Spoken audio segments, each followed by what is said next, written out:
Hello friend, MK teaching YouTube चॅनलमध्ये आपलं खूप खूप स्वागत आहे. तर सेकंड फेज जो आहे तर TITचा तो आता येणार आहे. तर नक्कीच आपल्यासाठी ती खरंच खूप मोठी गुड न्यूज आहे.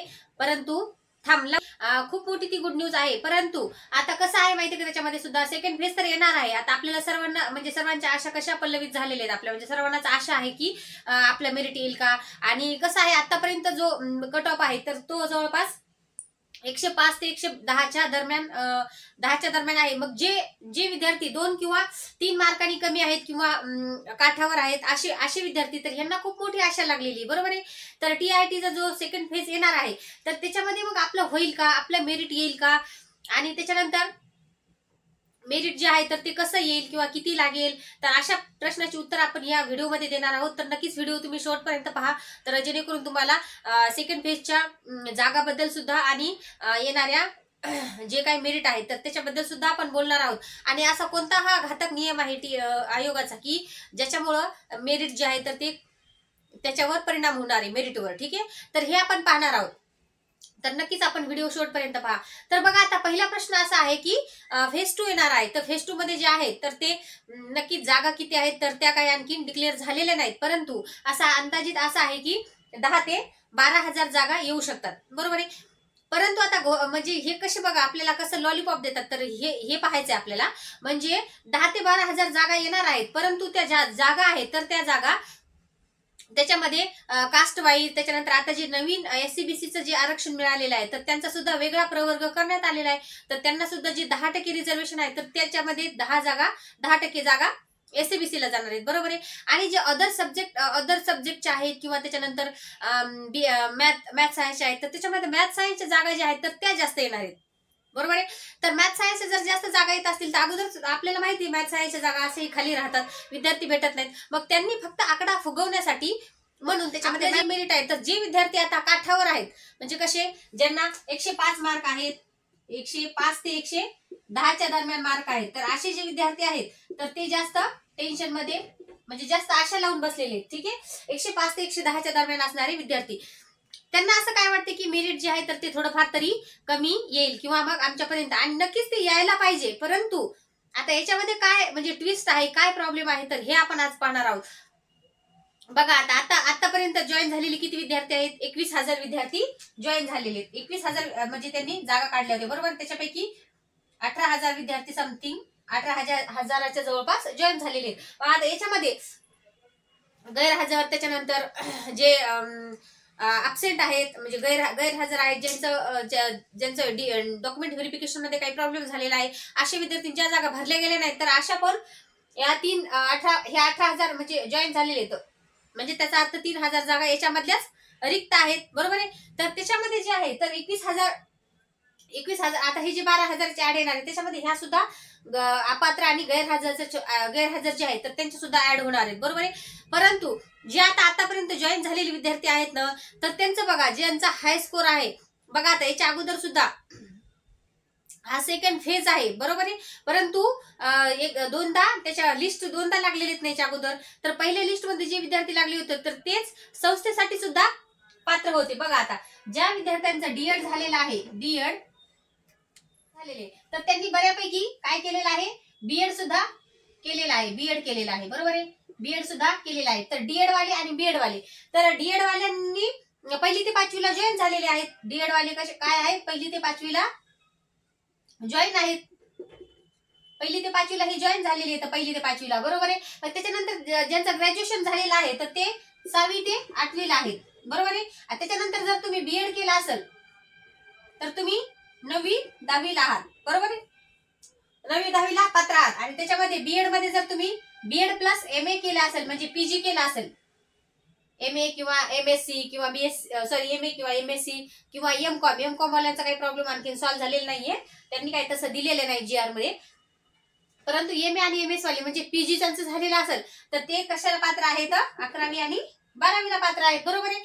मग जे आता पात्र डीएड ला जॉईन झालेले आहेत म्हणजे 1ली ते 5वीला, तर तेच संस्थेचे सुद्धा यादीमध्ये होते, त्यांना संस्था सुद्धा आल्या होत्या. मेरिट काही खाली आलं होतं का दुसऱ्या लिस्ट मध्ये, तर तुम्हाला सांगते मेरिट काहीही खाली आलं नव्हतं. एखाद्या मार्काचाच फक्त विद्यार्थ्याचा जे एका काठावर होते तर त्यांचं सुद्धा सिलेक्शन व्हायला त्यांना 10व्या नंबरला गेले. म्हणजे जे मुलं पहिली ते पाचवीला जॉईन आहे, तर तेच मुलं परत संस्थेसाठी सुद्धा गेले होते. म्हणजे ज्यांचं डीएड झालेलं त्यांनी नंतर एवढ्या दिवस आता शिक्षक भरती झालेली नाही, तर एवढ्या दिवस ते शांत राहिले का नाही, तर त्यांनी बीएड केलं. मग बीएड केल्यामुळे आता ती काय पहिली ते 12वी ह्या 4ही टप्प्याला ती काय आहेत, पात्र आहेत. म्हणजे त्यांनी दोन्ही पण सीटीईटीचे किंवा टीईटीचे, टीईटी किंवा सीटीईटी दोन्ही पेपर हे पेपर 1 पेपर 2, पेपर 1 आणि पेपर 2 असे दोन्ही पेपर त्यांनी पात्र केलेले आहेत. त्याच्यामुळे बरेच विद्यार्थी असे आहेत की ते पहिलीपासून 12वी पर्यंत पात्र आहेत. मग त्यांचं काय झालं, ते विद्यार्थी पहिली ते 5वी सर्व वर्गाला पात्र झाले. आता ते इथं जॉईन आहेत पहिली ते 5वीला, परंतु ते आता यावेळेस सुद्धा ज्यावेळेस संस्था येतील तर त्यावेळेस ते रजिस्ट्रेशन केलेले. फक्त आपल्याला काय करायचं, आता प्रेफरन्स लॉक करायचे. तर ते आता काय करणार माहिती का, वरच्या वर्गासाठी प्रेफरन्स लॉक करणार, बरोबर आहे. मग आता हा जो इथं जो जॉईन विद्यार्थी आहे पहिली ते 5वीला, तो त्यानं जर 6वी ते 8वीला त्याला प्रेफरन्स आले, तर त्यांनी हे पण लॉक केले, हे पण लॉक केले आणि 11वी 12वीचे पण केले, बरोबर आहे. तिन्ही पैकी जर त्याला एखादी जागा भेटली, लक्ष द्या माझ्याकडं, तिन्ही पैकी जर त्याला एक जागा भेटली, तर तो नक्कीच काय करणार आहे, हे सोडून इथे येणार आहे की नाही. कारण की वरची वर्ग आहे, साहजिकच आहे की यांचा स्केल सुद्धा जास्त आहे. त्याच्यामुळे तो इकडे येण्यासाठी, आपल्या जिल्ह्यात येण्यासाठी इथं प्रयत्न करणार की जो इथे 9वी ते 10वी, 9वी 10वी, 6वी ते 8वीला, 11वी 12वीला जरी नाही भेटलं तर नक्कीच 6वी ते 8वीला तर तो येणारच, कारण की स्केल जास्त आहे त्याच्यामुळे, बरोबर आहे. त्याच्यामुळे दोन तोटे काय व्हायलेत बघा तुम्ही. आता दोघा जणांचं नुकसान असं व्हायले की ही 6वी ते 8वी मध्ये जी एक जागा होती 6वी ते 8वीला, तर ती सुद्धा एक या कॉम्पिटिशन मधून गेली, बरोबर आहे. आणि प्लस काय झालं, आणखीन एक निगेटिव्ह पॉईंट, इथं जो जॉईन होता तर तिथली पण एक जागा काय राहिली, एक काय झाली, एक जागा खाली झाली. इथली जागा एक खाली झाली आणि इथली जागा त्यांनी एक घेतली. म्हणजे प्रॉब्लेम काय झाला, जो विद्यार्थी हा काठावर होता तो विद्यार्थी काठावरच राहिला ना, त्याचा काही इफेक्ट, त्याला काही म्हणजे पुढे पुढे पुढे जायला काही चान्सेस भेटला नाही ना. म्हणजे या विद्यार्थ्यांनी काय नुकसान केलं, तो जरी पहिली ते 5वीला जॉईन असेल तरी सुद्धा तो 6वी 8वी 10वी 9वी 10वी 11वी 12वीला पात्र आहे. त्याच्यामुळे दोष त्याचा नाहीये, पण दोष सिस्टीमचा आहे. सिस्टीमचा काय आहे, सिस्टीमने काय करायला पाहिजे, हे आता जॉईन झालेत ना, यांना आता काय करायला पाहिजे, वरच्या वर्गाला सुद्धा यांना पूर्ण बंद करायला पाहिजे. म्हणजे ह्यांनी जर आता फक्त कसं माहिती का, जे 6वी ते 8वीला जॉईन आहेत ना, तर ते फक्त प्राथमिकला जाऊ शकत नाहीत, परंतु माध्यमिकला आणि उच्च माध्यमिकला येऊ शकतात ना. तो त्यांचा अधिकार आहे बाबा. पण त्याच्यामुळे काय होले, दोन नुकसान व्हायलेत ना. एक तर जो विद्यार्थी काठावर आहे तर त्याला सुद्धा तिथे लागायला चान्सेस नाहीत, कारण की हाच विद्यार्थी तो जागा घ्यायलाय आणि तो जागा इथं आल्यामुळं त्याची ही जी जागा आहे प्राथमिकची, तर ती काय व्हायली, रिक्त व्हायली. म्हणजे दोन्ही बाजूनं प्रॉब्लेम व्हायला, बरोबर आहे. म्हणजे त्याच्यामुळं जे हे हायस्कोर वाले विद्यार्थी तर हेच इथं काय व्हायले, तर गोल गोल गोल गोल गोल गोल गोल गोल फिरायले. म्हणजे प्राथमिकला तेच आहेत, 6वी ते 8वीला तेच आहेत, 9वी 10वीला तेच आहेत, 11वी 12वीला तेच आहेत. मग त्याच्यामुळे मेरिट खाली यायचा प्रश्नच येतोय कुठं, सांगा ना तुम्ही. प्रश्न खाली येतोय, मेरिट खाली येतोय का, नाही, प्रश्नच येत नाही मेरिट खाली यायचा. कशामुळं, की त्यांनी आयोगाने काय, म्हणजे असा नियमच काय आहे की जे पात्र आहे तो वरच्या वर्गाला आपण जरी जॉईन असतो ना, आपण पहिली ते प्राथमिकला, तरी पण आपण वरच्या वर्गाला अप्लाय करू शकतो. आपण जर टीईटी सेकंड पेपर पास असतो, पीजी असेल आपलं तर, आणि असं भरपूर मुलांचं आहे तुम्हाला सांगते. त्याच्यामुळं याचा जो आहे सेकंड टप्पा जरी येणार असेल तर ह्यांनी हा जो आकडा आहे तो खूप फुगून दाखवलेला आहे आणि त्याच्यामध्ये मेरिट कमी यायचे चान्सेस हे खूप कमी आहेत. मेरिट कमी यायचे चान्सेस खूप कमी आहेत. 80% चान्सेस सुद्धा नाहीत मेरिट कमी यायची. मेरिट कमी येऊ शकत नाही 80%. कशामुळे, कारण की हेच विद्यार्थी इकडे फिरणार आहेत, त्यांना हाय स्कोर आहे, हे इकडे सुद्धा पात्र अप्लाय करणारच आहेत. इकडे हे काय आउटपुट, आता बघा लास्ट टाइम आयोगाने त्याच्यामध्ये सुद्धा आयुक्तांनी खूप चांगला पर्याय काढला होता. त्यांना काय करायचं होतं, ऑप्टिंग आउट करायचं होतं. ऑप्टिंग आउट करायचं होतं, बरोबर आहे. परंतु केलं का विद्यार्थ्यांनी ऑप्टिंग आउट? नाही केलं, नाहीच केलं ऑप्टिंग आउट, तुम्हाला सांगते. कारण की कशामुळे, जे विद्यार्थी कोकणात इकडे खानदेशात आपला एरिया सोडून लागलेला आहे, तर त्यांना आता अगोदर काय वाटत असते की आपल्याला कुठल्याही जिल्ह्यामध्ये नोकरी असेल तरी मी करायला तयार आहे, ह्या म्हणायच्या गोष्टी असतात. परंतु ज्यावेळेस आपण लागत असतो तर त्यावेळेस आणखी आशा वाटत असतात. आपल्याला वाटते नाही बाबा आपल्या रिलेटिव्ह मध्ये, आपल्या पाहुण्यामध्ये यायला पाहिजे, आपल्या जिल्ह्यात पाहिजे, म्हणजे सगळे कार्यक्रम अटेंड करता येतात. एवढ्या दूर असल्यानंतर येतात का अटेंड करता? नाही, आपला एरिया सोडून राहावं लागतं. आणि परत आपले माननीय एकदम आदरणीय शिक्षण मंत्री जे होते दीपक केसरकर साहेब, तर त्यांनी काय केलेले नियम कोणता आणलेला आहे की ट्रान्सफर नाही, तुम्ही जन्मभर तिकडेच राहा. हा, भविष्यात त्याच्यामध्ये काही करेक्शन होतील ती वेगळी गोष्ट राहिली, पण सध्या तरी तो नियम आहे की नाही, जी आर त्यांनी तसा काढलेला आहे, बरोबर आहे. त्याच्यामुळे या मुलांना अशा आशा आहेत की आम्हाला चांगला स्कोर आहे ना, मग आम्ही आमच्या मनावर कुठं पण जाऊ शकतो. अरे बाबा, परंतु तुम्ही एक जागा घेतलेली आहे ना, मग दुसरी जागा एका दुसऱ्या विद्यार्थ्याचं तिथं पोट भरू द्या ना थोडंसं. दुसरा विद्यार्थी जो काठावर आहे तो जर इथं येत असेल तर, परंतु याचं इथं पोट दुखायले ना, याला असं वाटायला हा मागून येऊन माझ्या वरच्या वर्गाला लागायलाय आणि मी तर इथं बसायलो. त्याच्यामुळे तो नक्कीच हा चान्स सोडणार नाही. जो प्राथमिकला लागलेला आहे त्याला 120 मार्क आहेत, बरोबर आहे. तो 6वी ते 8वीला सुद्धा येणार, 9वी 10वीला सुद्धा येणार, 11वी 12वीला सुद्धा येणार. यापैकी जी जागा भेटेल तिथं तो जॉईन होणार, बरोबर आहे. कारण की स्किल जास्त आहे, साहजिकच आहे. पण म्हणून याच्यावर काहीतरी एक निर्णय व्हायला पाहिजे, जेणेकरून जे काठावरचे विद्यार्थी आहेत, जे बाकी दुसरे विद्यार्थी आहेत नवीन, त्यांना सुद्धा चान्स भेटला पाहिजे. अशाने काय कुठलंही मेरिट कमी येणार नाही. आणि तुम्हाला सांगते, या मेरिटमध्ये सेकंड टप्प्याचा काही फरक पडणार नाही. हायएस्ट 1 मार्क किंवा 2 मार्कांनी कमी होऊ शकते. आणि जो नवीन प्रवर्ग आहे एसीबीसी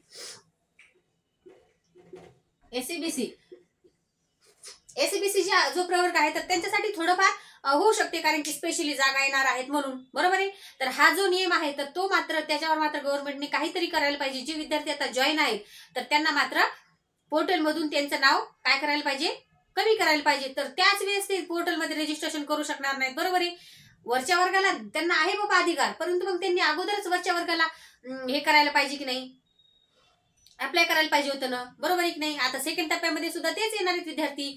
त्याच्यामुळे कोणतंही मेरिट जास्त कमी येणार नाहीये. जरी जागा येणार आहेत पण तेच विद्यार्थी गोल गोल फिरायले त्या प्रोसेसमध्ये.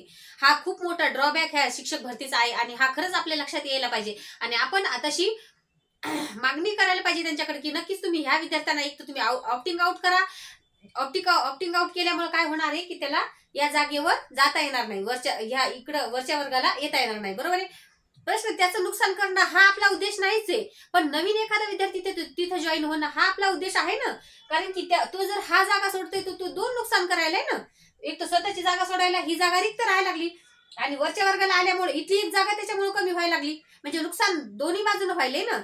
त्याच्यामुळे याच्यावर विचार झाला पाहिजे आणि याच्यामध्ये काहीतरी करेक्शन झाले पाहिजे, तरच आपलं मेरिट जे आहे तर ते कमी येण्यासाठी मदत होईल. नक्कीच आपण याच्यासाठी काहीतरी काहीतरी करायला पाहिजे, मागणी करायला पाहिजे गव्हर्नमेंटला, असं त्यांच्यावर दबाव आणायला पाहिजे, तरच हे होऊ शकते.